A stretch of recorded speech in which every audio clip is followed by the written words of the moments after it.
big Kalyani, we call it as. It would usually be situated in the southwest corner of the temple.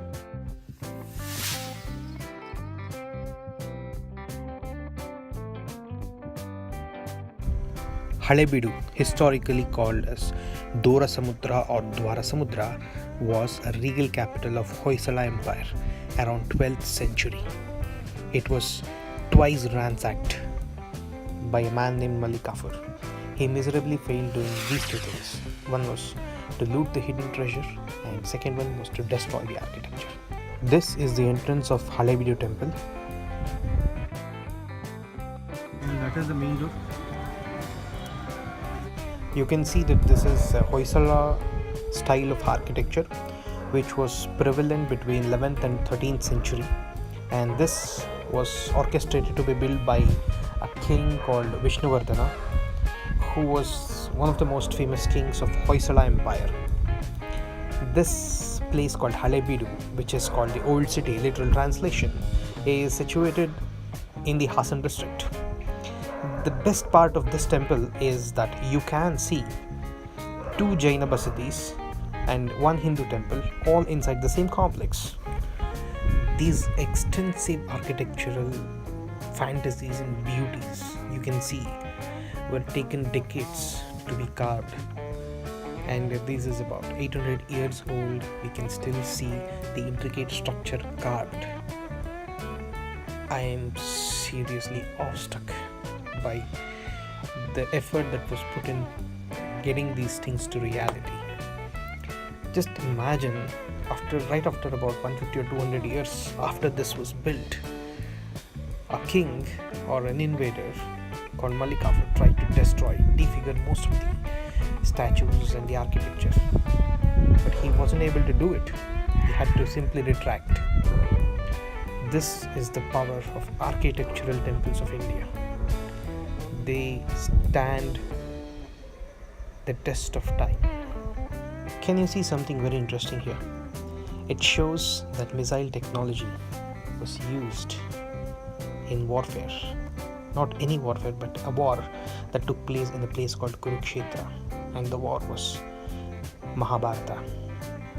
The showcase of missile technology here in these artifacts prove that we had the knowledge of missile technology.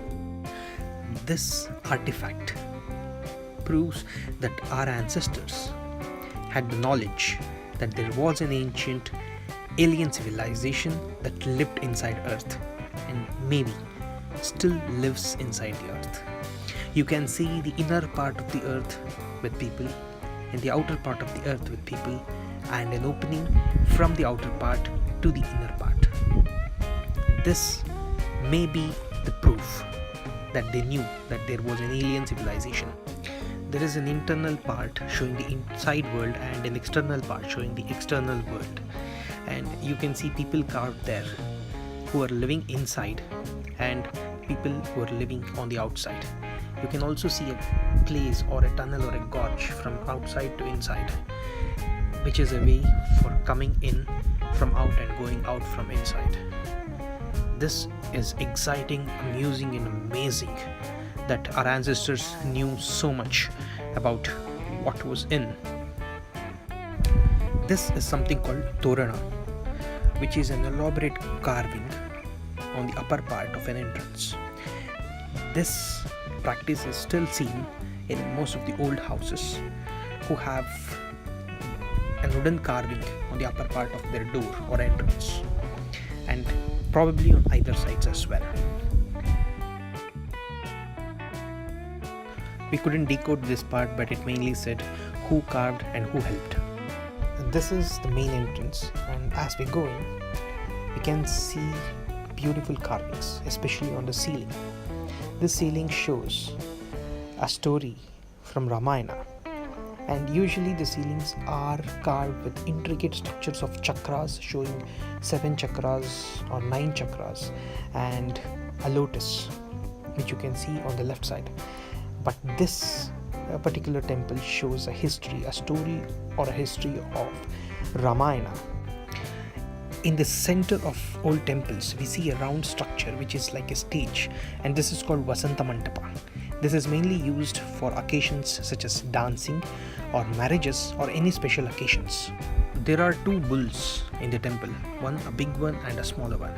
This is a bigger bull called Nandi, and you can see the exuberant jewelry carved on a hard stone over a soft stone on which Nandi is carved. You can see how the stone is shining and it was soft. On this platform you can see the rings, how artistically carved are they on a pillar. This is a platform, a small platform, and here is the story of Ramayana. It's mainly called Pattabhisheka of Rama, where he was crowned and he became a crown prince.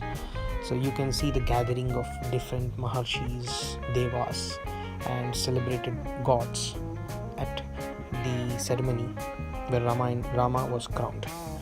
And this is another such story where Shiva and Kailasa are depicted on one of the platforms, and as we go up we see different lokas like Swarga Loka, Bhuvar Loka, Bhuloka, and so on in the descending order. So Swarga Loka comes at the top, and in middle will be Bhuloka, and as you go down it will be Nagaloka. These are the dancing girls depicted in different positions, and it's said that all the instruments and all the type of dances are being carved here. You can see the platform, how they are carved to stand with just a very small piece or part of support in between them. And this was what I was telling. As you go down, you can see, this is the Hoysala symbol by the way. As you go down you can see different lokas and people belonging to different lokas being depicted, and the bottom was held by elephants.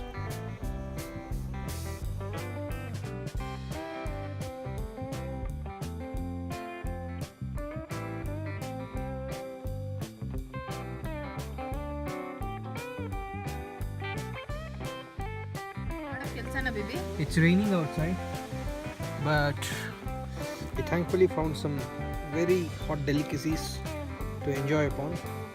I have a very good tea in my hand and slightly less on sugar chili bhajis. Sugar and salt. Sorry, slightly less on salt.